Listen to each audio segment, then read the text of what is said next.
Police को कार्य मर्माहत मृत सौम्य रंजन को माँ यह कौन आईन श्रृंखलार अपारगता बोली साधारण प्रश्न उठुची।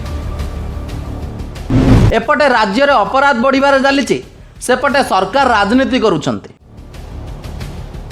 हाँ दर्शक बंधु, राज्य में दिनकू दिन बढ़ुवा आपराधिक घटना एवं साधारण लोकों मनरे भय और असुरक्षित भावना सृष्टि करुछि।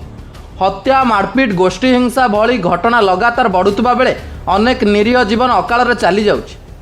आईन श्रृंखला व्यवस्था को नहीं एवं साधारण लोकों मनरे गभीर प्रश्न उठुछि। रास्तार सुरक्षित भाव यातायात करने को लोक मैंने भयभीत होउछन्ति। एभली एक हृदय विदार घटना घटी भुवनेश्वर उपकंठ बालीअंता अंचल रामचंद्रपुर ब्रिज निकट में जीआरपी कनेस्टेबल सौम्य रंजन स्वाई मृत्यु घटना एवं समग्र अंचल चर्चार विषय पलटि। सूचना अनुसार गत गुरुवार दिन सौम्य रंजन और तांको सांग ओम प्रकाश बाइक रे जाउथुबा बेले हठात से असुस्थ होई पड़िथिले। कुआ जाउछि जे तांकर फिट्स बाहरथिला एवं से निजको संभाली पारि नथिले। यार परिणाम रे बाइक नियंत्रण हराई एक स्कूटी को धक्का देइथिले ओम प्रकाश। घटनास्थल रे परिस्थिति हठात उत्तेजनापूर्ण हो जाइथिला। स्थानीय लोके माने सौम्य रंजन को धरी माड़ मारिथिबा अभियोग आसुछि।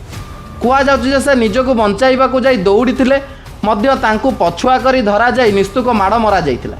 एपरिक बाउंसरे बांधी माड़ मारी जाइथिबा अभियोग मध्य सामना को आसुछि। शेष में घटनास्थल ही सौम्य रंजन को मृत्यु होता।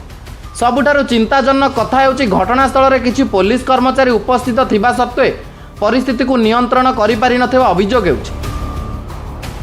जदि केही कोनोसी भूल करितांती ताहाले तांकू आईन अनुसार पुलिस हाथ में दिया जिबा उचित थिला, किंतु आईन को हाथ को नहीं जड़े युवक को पिटी पिटी मारिदेवा घटना एवं अनेक प्रश्न सृष्टि करुछि।